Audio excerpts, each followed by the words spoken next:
Chapter 73. Self-Actualization, the Sacred and the Mundane, Part 8. The red jet of fire took Hannah full in the face, flipping her end over heels and smacking her head straight into the stone wall, where her pale face seemed to linger for an instant, framed by the flying strands of brown golden hair, before she collapsed to the ground in a heap of robes, as the third and final volley of blazing green spirals brought down their foe's shield charm. The March days marched by, filled with lectures and study and homework, breakfast and lunch and dinner. The Gryffindor boy stared at the 8 of them, tension in every line of his body's frame, his face working soundlessly. And then his hands released their clenched grasp on the Slytherin boy's lapels, and he walked away without anyone saying a word. Well, Lavender almost said a word.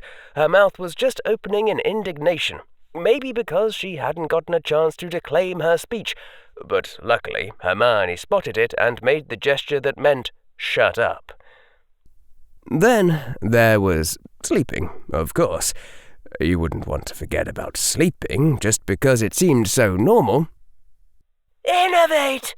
said the young voice of Susan Bones, and Hermione's eyes flew open and her lips drew in air with a gasp, her lungs feeling heavy like there was a huge weight resting on her chest. Beside her, Hannah was already sitting up, holding her head in her hands and grimacing. Daphne had warned them that this would be a hard fight, creating a certain trepidation in Hermione, and indeed all of them, except maybe Susan, who'd just shown up at the appointed meeting time and walked alongside them without speaking, and fought the 7th-year bully until she was the last girl standing. Maybe the Gryffindor had been reluctant to fight the last daughter of Bones, or maybe Susan had just gotten very lucky. At any rate, when Hermione had tried to sit up again, she'd realized that her chest had felt heavy because there was, in fact, a rather large body sprawled on top of her. And you wouldn't want to forget about magic either, even if the actual moment of casting a spell only formed a very small part of your day. It was the whole point of Hogwarts, after all. "Okay, how about if we all ride around on skateboards?" said Lavender. "We could get places faster than walking, and we'd look really awesome on skateboards. Muggle artifacts may not be as fast as broomsticks, but they look cooler. We should vote on it." As for the remaining fractions of time, you would fill that according to your nature.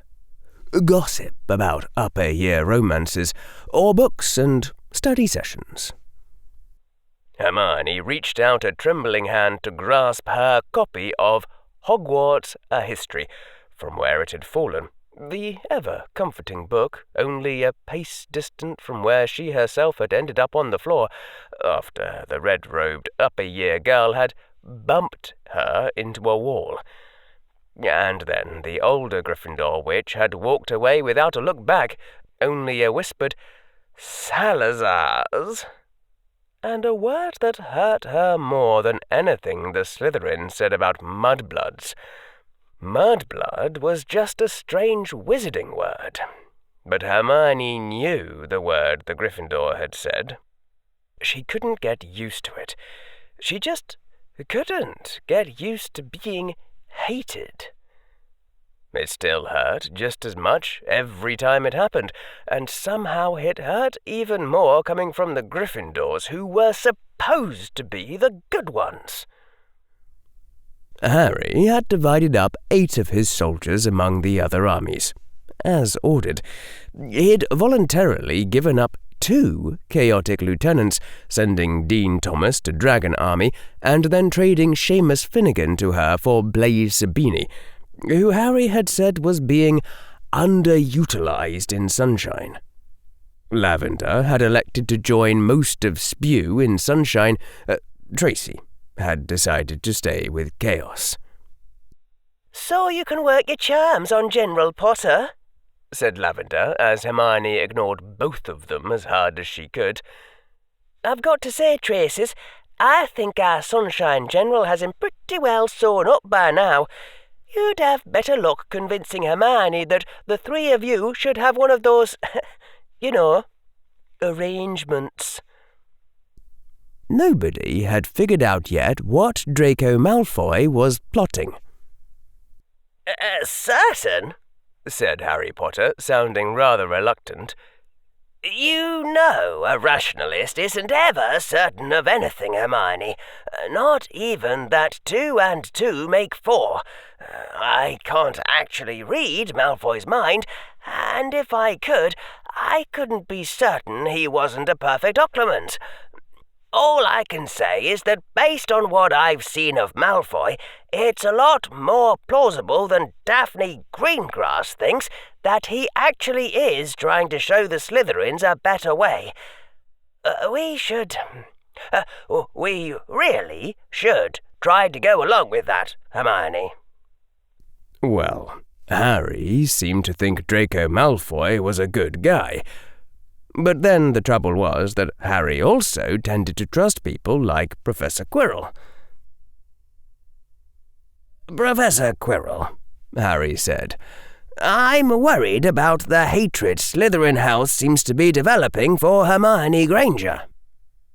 They were sitting in the Defence Professor's office, Harry sitting far back from the teacher's desk, and the sense of pending disaster was still noticeable, even then.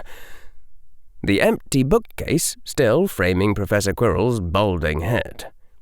The cup balanced on Harry's thigh was filled with Professor Quirrell's obscure, probably expensive, Chinese tea, and it said something about the way Harry had been thinking lately that he'd needed to make a conscious decision to drink it.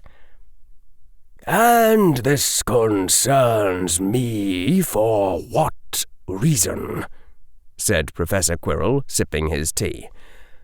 Yes, well, said Harry, I'm just going to ignore that. Oh, stop that, Professor Quirrell. You've been plotting to restore Slytherin House's reputation since at least the first Friday of this year. There might have been a tiny crack of a smile at the edges of those thin, pale lips. And then again, there might not have been. I think Slytherin's house will do well enough in the end, Mr. Potter, regardless of the fate of one girl. But I do agree that the present outlook is not favourable for your little friend. The bullies of 2 houses, many of them with powerful and well-connected families, see Miss Granger as a threat to their reputation and a shame to their pride. As powerful a motive as that is to hurt her, it pales compared to the raw envy of the Gryffindors, who see an outsider gaining the laurels of heroism which they have dreamed of since childhood. Now the smile on Professor Quirrell's lips was definite, though silent. And then there are those of Slytherin House who hear that Salazar Slytherin's ghost has abandoned them to favour a mudblood. I wonder if you can even conceive, Mr. Potter, of how such as they would react. Those who do not believe it would cheerfully kill Miss Granger for the insult, and as for those Slytherins who wonder deep down, in some quiet place within themselves, if it might perhaps be true, their inner panic is something scarcely to be contemplated. Professor Quirrell sipped his tea equably. When you are more experienced, Mr. Potter, you will see such consequences in advance of your plotting. As it stands, you are being ill-served by your willful ignorance of all human nature you deem unpleasant." Harry sipped his own tea. "Ah," said Harry. "Professor Quirrell, help?" "I already offered Miss Granger my help," said Professor Quirrell, "as soon as I foresaw what would develop. My student told me, in polite terms, to stay out of her business. Nor would she tell you anything different, I expect. As I have little to truly gain or lose in this matter, I hardly intend to press the point." The defense professor shrugged, his teacup held steady in the exact right polite grip, so that the surface of the liquid didn't even ripple as Professor Quirrell leaned back within his chair. "Do not worry too much, Mr. Potter. Emotions run high around Miss Granger, but she is in less danger than you might imagine. When you are older, you will learn that the first and foremost thing which any ordinary person does is nothing." The envelope which the Slytherin system had delivered to Daphne at lunch was unsigned, as always. The parchment within named a time and a place and said simply, "Hard." That wasn't what had concerned Daphne. What had concerned Daphne was that Millicent didn't seem to be looking in her or Tracy's direction at lunch that day. She had just stared straight ahead at her plate and eaten. Millicent had looked up just once that Daphne saw, in the direction of the Hufflepuff table, and then looked quickly back down again, though Daphne was too far away to see the expression on Millicent's face, since Millicent had sat down far away from her and Tracy. Daphne had thought about that during lunch, with a sick feeling in her stomach unlike anything she'd felt before, and which had caused her to stop eating halfway through her first plate. "What I see has to come to pass. It probably makes being eaten by Letherfolds look like a tea party." It wasn't any conscious decision that Daphne made. Nothing like Slytherins were supposed to do. No weighing of the benefit to herself.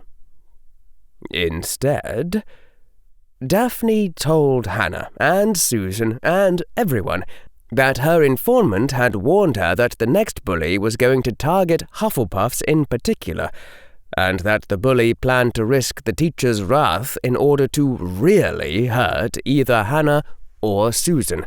Like, seriously, and the two of them needed to stay out of this one. Hannah had agreed to stay out of it.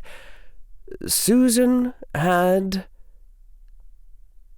"What are you doing here?"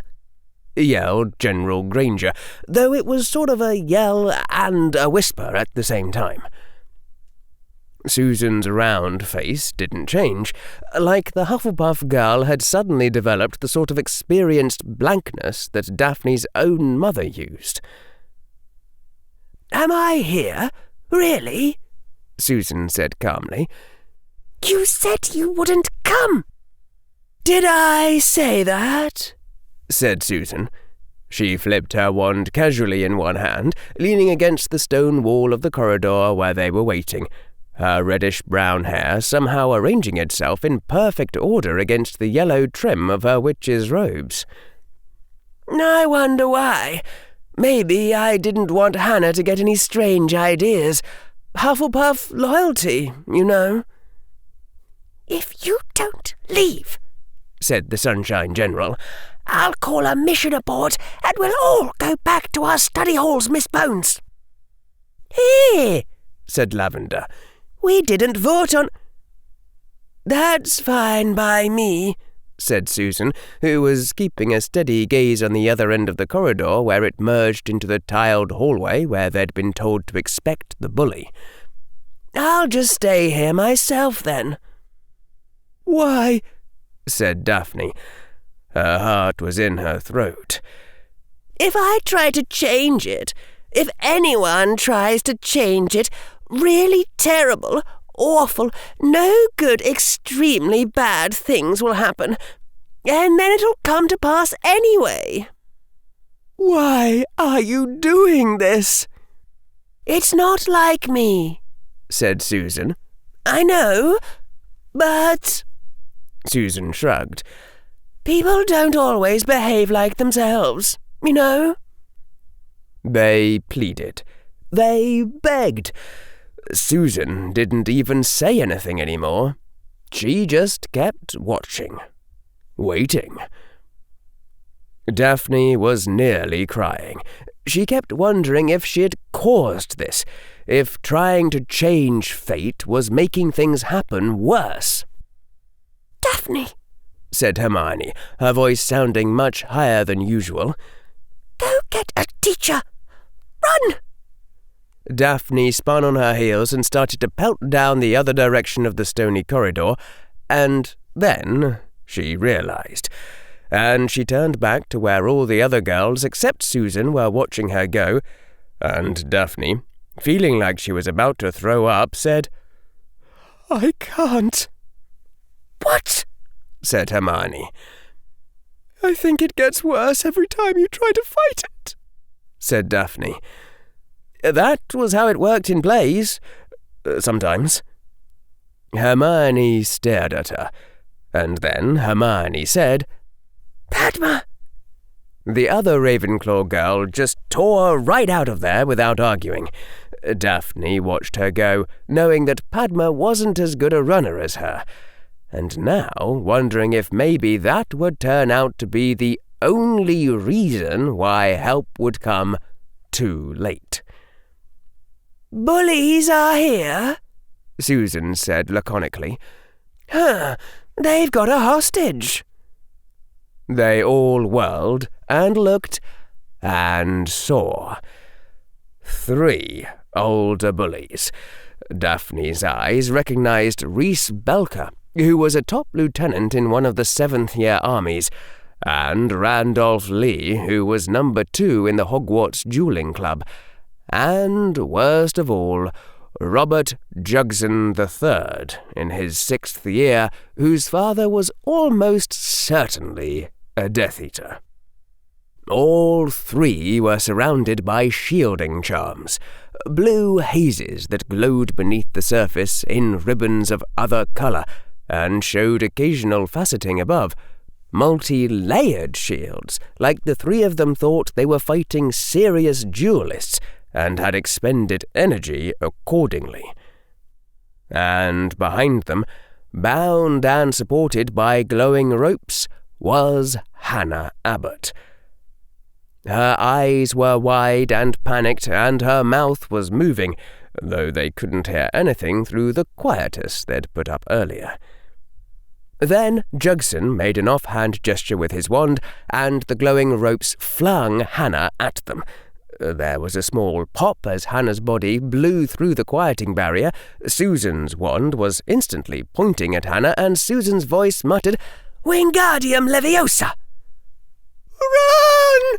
screamed Hannah as she was gently lowered to the ground. But the corridor behind them and in front of them was now blocked with a glowing grey field, a barrier spell that Daphne didn't recognize. "Do I need to explain what this is about?" Lee said with false joviality. The 7th-year duelist was sporting a smile that didn't reach his eyes.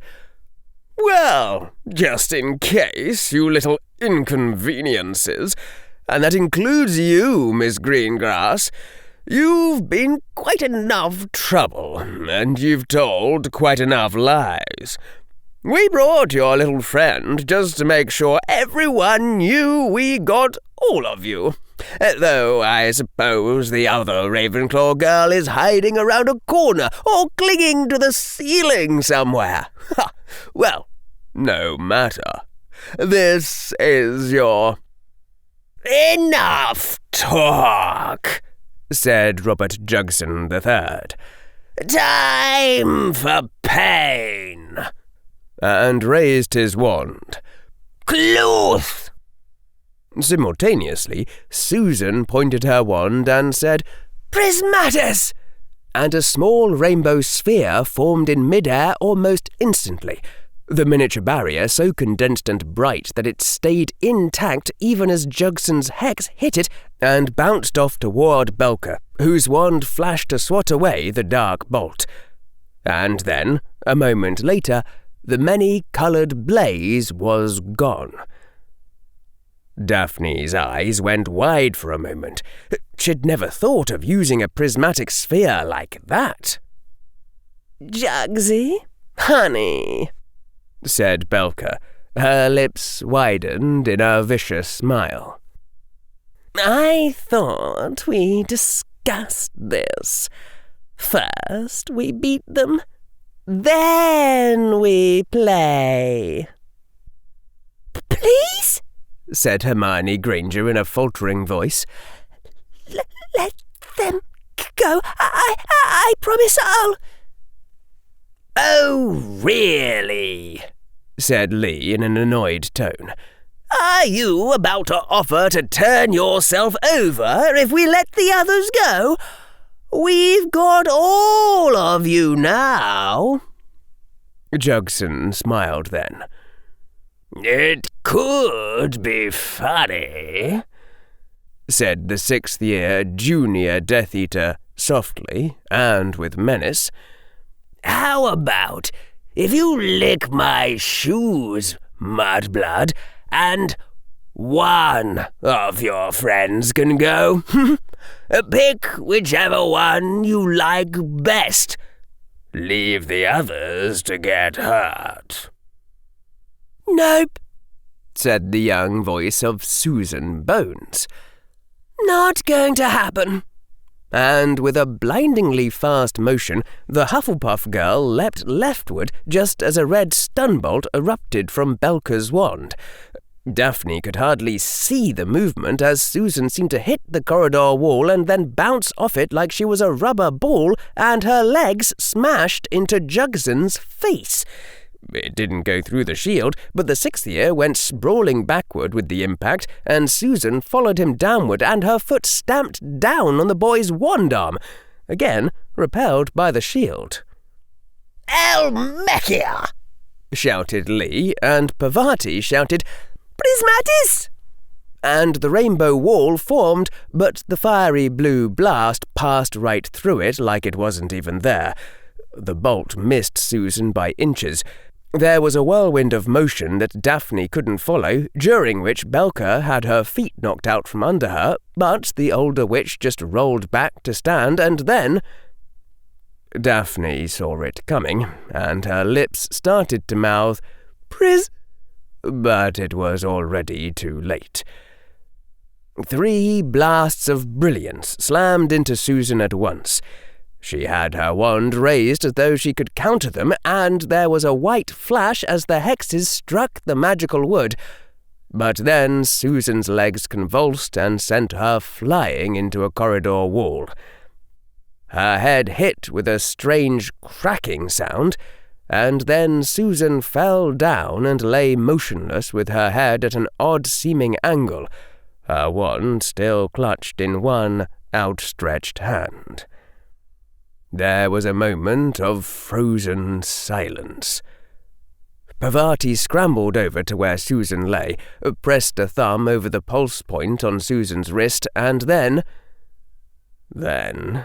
slowly, tremblingly, Pavati rose to her feet, her eyes huge. "Vitalis Revelio," said Lee, just as Pavati opened her mouth, and Susan's body was surrounded by a warm red glow. Now the 7th-year boy really was grinning.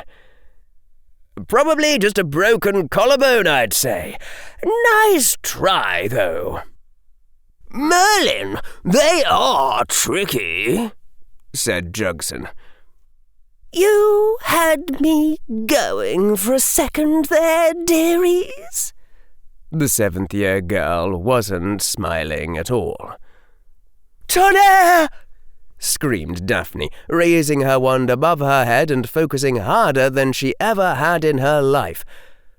"Rava Calvaria Luxus!" She didn't even see the hex that got her.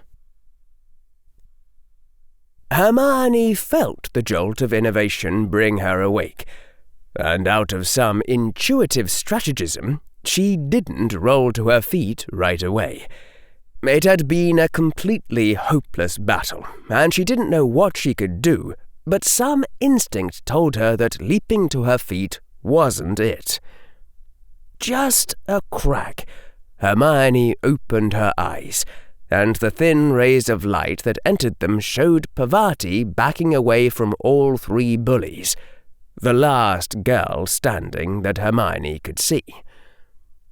And her eyes also showed Tracy fallen not far away from her, and Hermione's wand was still in her hand, and so, desperately hoping the Slytherin girl would show more sense than she usually did, Hermione made the wand movements as subtly as she could, and hardly moving her lips, whispered, "Innovate."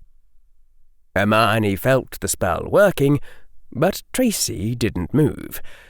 Hermione hoped it was because Tracy was being cunning and waiting to... What could they do? Hermione didn't know, and the panic that had waited through the moments of fighting was starting to eat her up inside now that she was still, now that she was trying to think, now that she could see that it was all absolutely hopeless. That was when Hermione heard a thud, and though it was out of her field of vision now, she knew that Parvati had fallen. A moment of silence came and passed. "Now what?" said the voice of the scary, soft boy.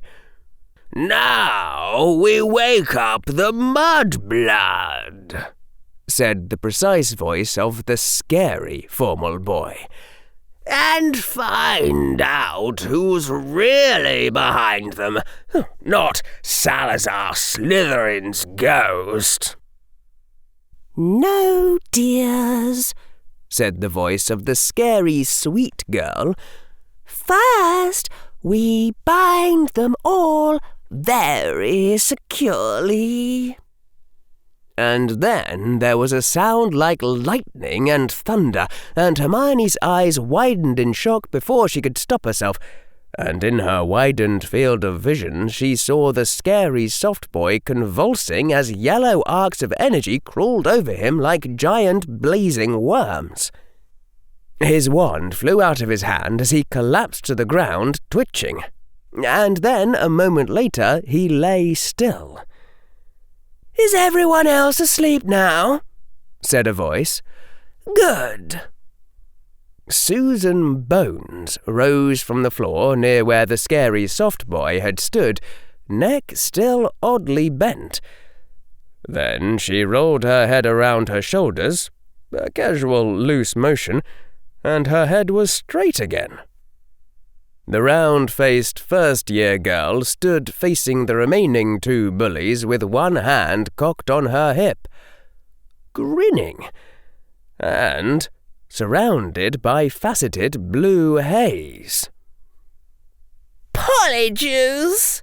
spat the bully girl.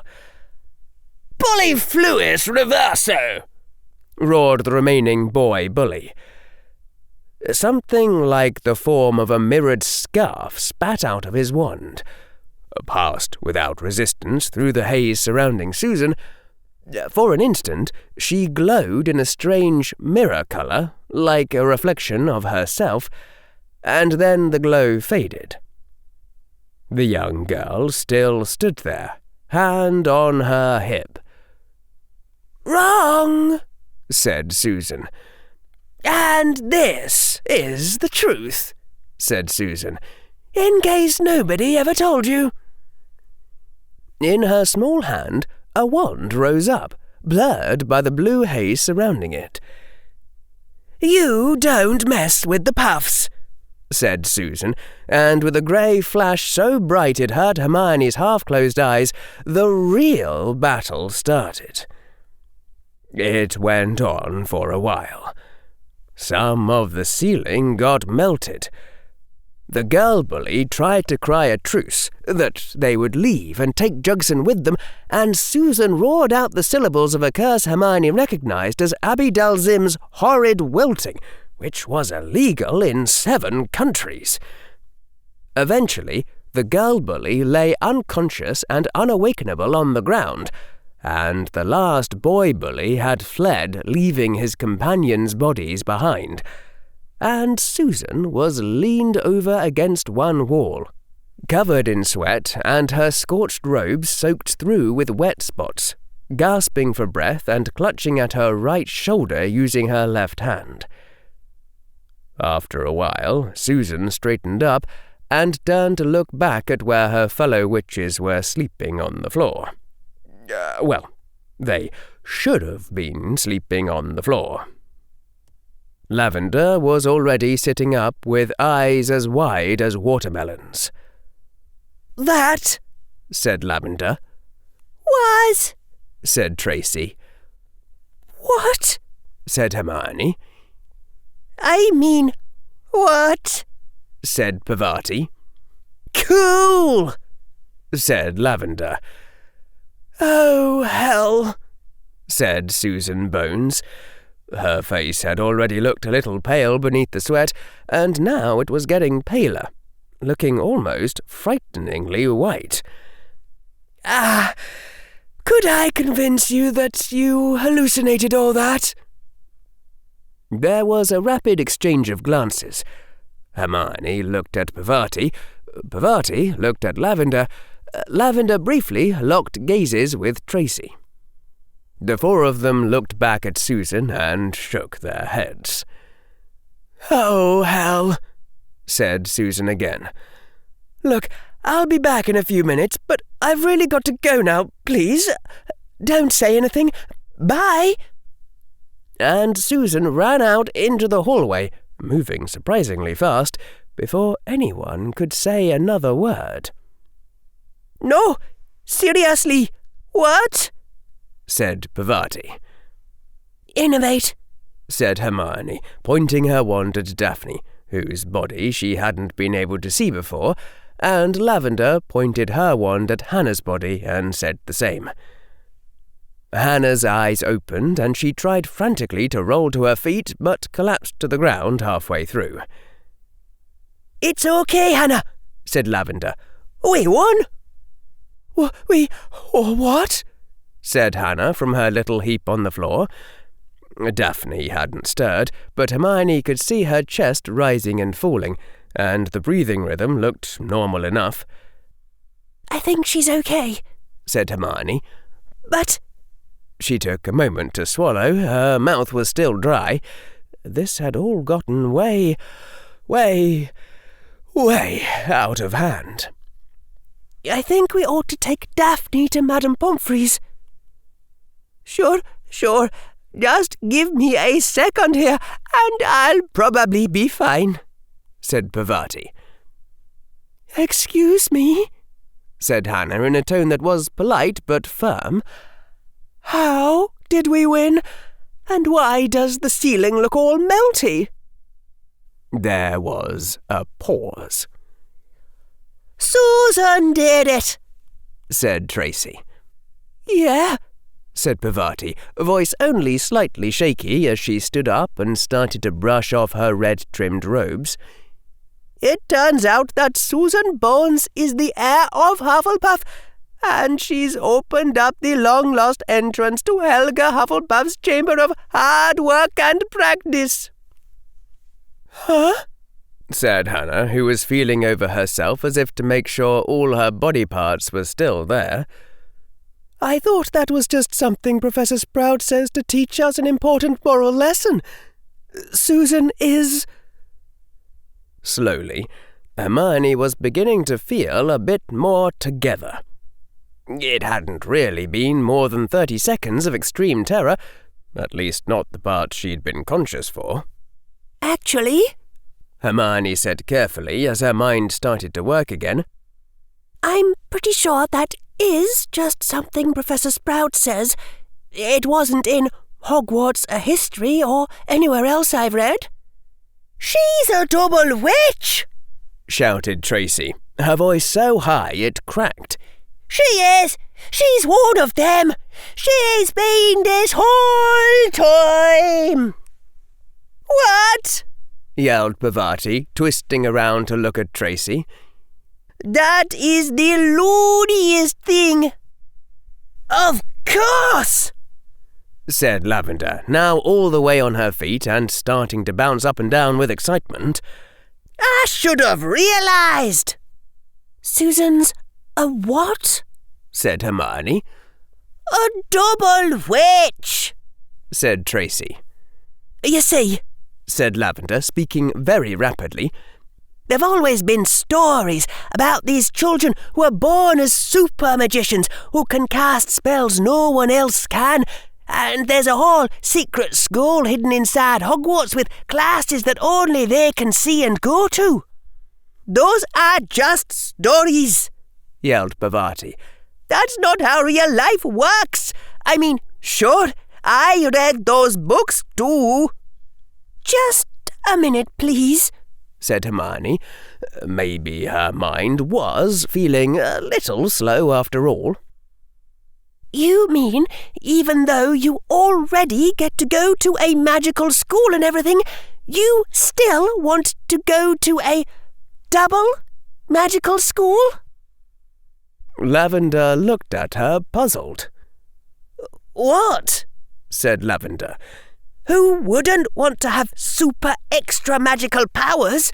It would be like this whole amazing destiny and everything. It'd mean you were special."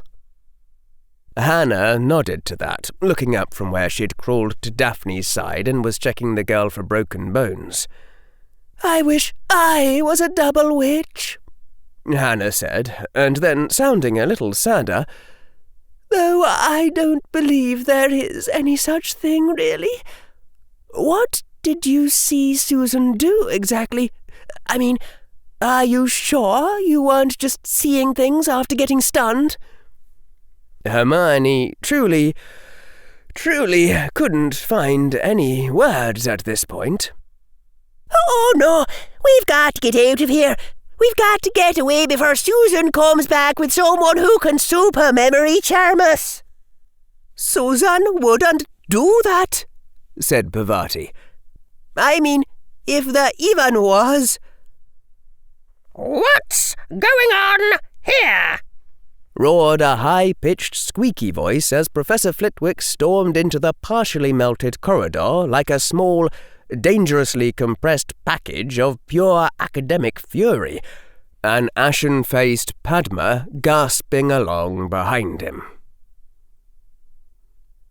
"What happened?"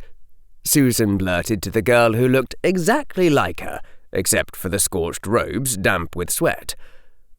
"Oh, great question," said the other Susan Bones as she rapidly skinned off what was left of her borrowed clothes.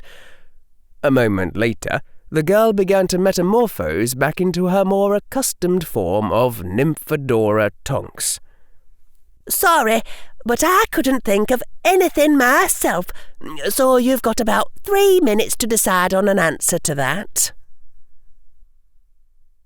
As Daphne Greengrass observed afterward with some acidity, the flaw in Hermione's cunning plan to make sure that house points were taken evenly from all 4 houses, if they got caught, was that it didn't work on detentions.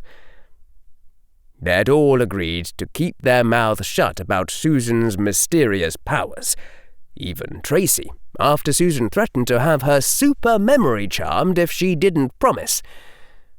Unfortunately, they discovered at dinner time that someone had forgotten to tell the bullies about their agreement, and also that Susan Bones had sacrificed her soul to dreadful forbidden powers which now inhabited the hulk of her body, and that was why they'd all gotten detention. Hermione, Harry Potter said to her from beside her at the dinner table, his voice very tentative. Please don't take offence, and I'll understand if you say it's none of my business.